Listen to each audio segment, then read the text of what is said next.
Assalamu alaikum wa rahmatullahi wa barakatuh, and welcome to the second part of Finding Me in the ITV Networks.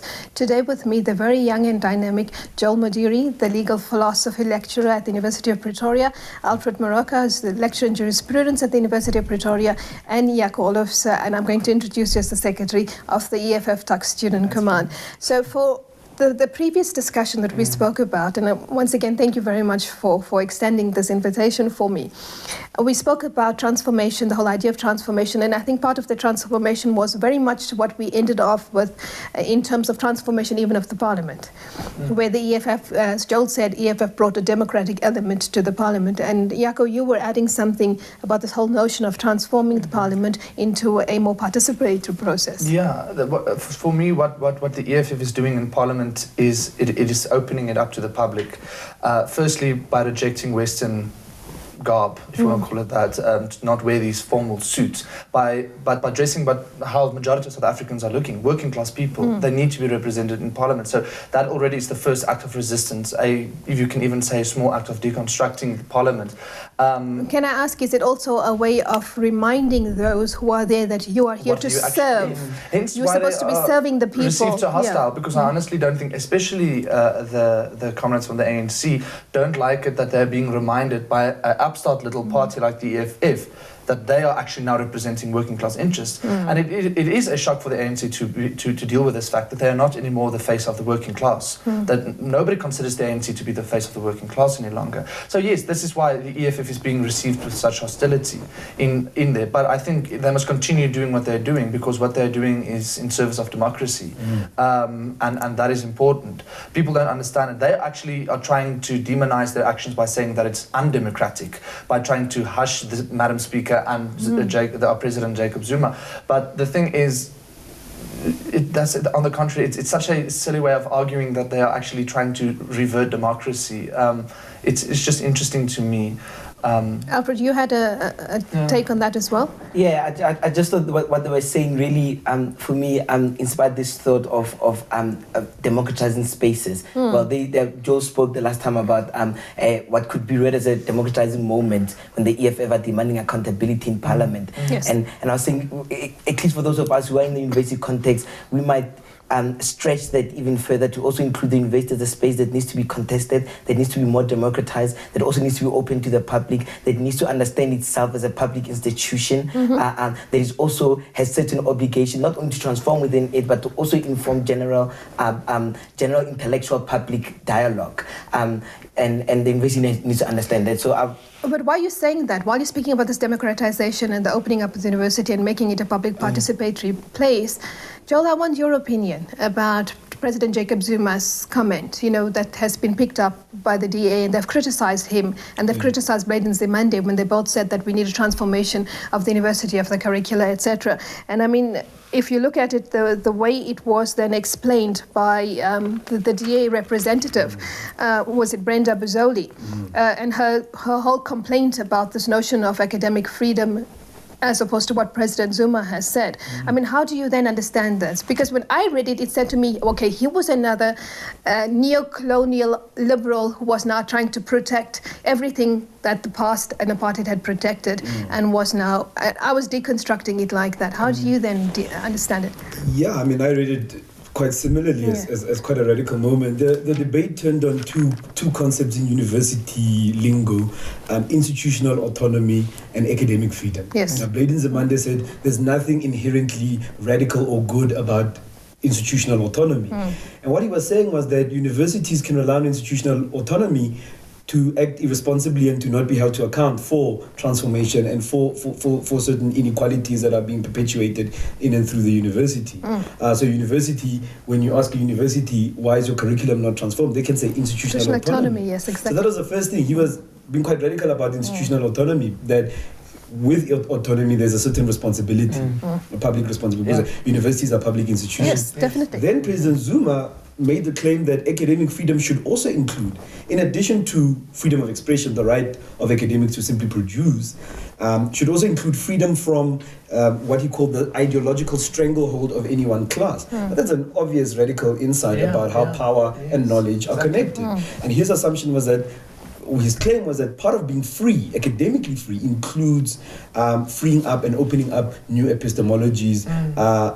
And so he was making the claim that's now known in decoloniality as there's no social justice without cognitive justice. There's no liberation without epistemological liberation.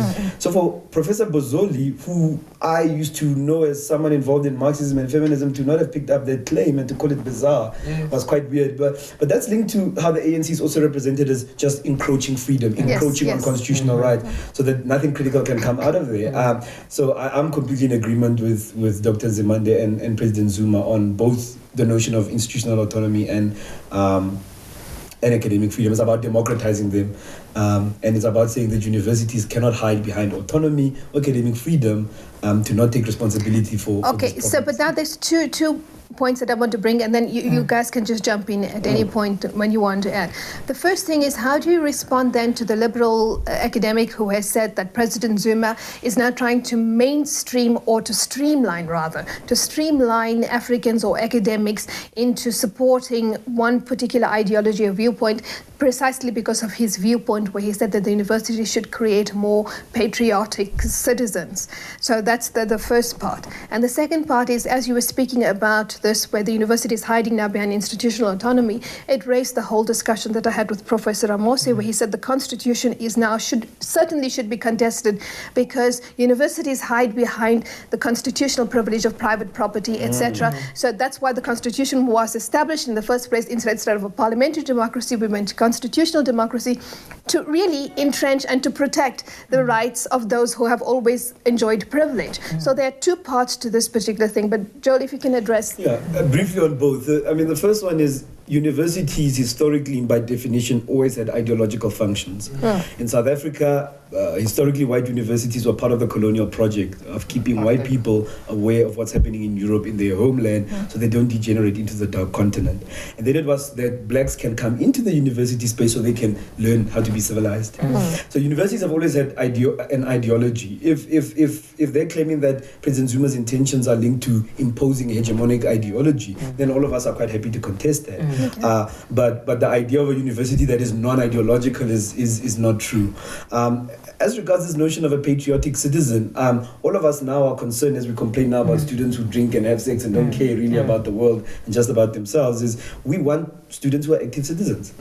We want them to be patriotic. And we want them to be patriotic, and patriotic means responsible for your country, for its problems, taking ownership in its issues, and being politically alive and aware. And if that's what patriotic means in Jacob Zuma, since I'm quite happy to have patriotic citizens. Absolutely. And I think it has to do with the idea that people understand patriotism in the same way that the United States does, or the West does. So they think we're talking about putting flags outside, supporting the ANC, when for us being patriotic means being concerned, being attuned with the kind of country that you are living in, and being concerned about justice, about inequality, developing a sense of critical thinking and critical awareness about the stuff that are happening on in our country. So perhaps it was a moment that we could, instead of already borrow from a racist assumption that, he's trying to do this, and already are taken with a suspicious thing, perhaps the question was to ask, well, what do you mean about patriotism? How do we clarify what is patriotism? Understand? So perhaps these moments allow us to really step back, that instead of relying on automatic triggers that are often racistly motivated, there is a time to think deeply, to reflect, and to understand what somebody was claiming, and to contest it, and perhaps even alter it to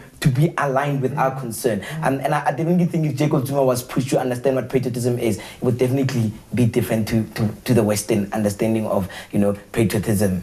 And I suppose as uncritical support of the state. And I think the EFF's behavior, especially in Parliament, and what they did further at the Gauteng legislature, etc., is also an indication of patriotism, that we care about our society, we care about what's happened, we care about the negotiated and the compromise settlement at Codesa, we care about the issues that are not being addressed, isn't it? And even if you look at this whole notion of, say, black nationalism, anything that, if it is patriotic to stand up for the person who you are, for me at least, black identity was so tarnished and destroyed and demonized since colonialism, that when the black nationalist agendas rose in Africa against the colonial oppressors, it was interesting. You cannot compare black nationalism with, say, white nationalism. The two are totally two different things. So to me, if it means that one needs to be proud of your country and where you're part of it and the contributions we make to South Africa and accountability and responsibility, then I would say all three of us are patriots. So while you're speaking about black nationalism and this difference and of course of the black person rising, it comes again to that whole discussion about the subaltern voice.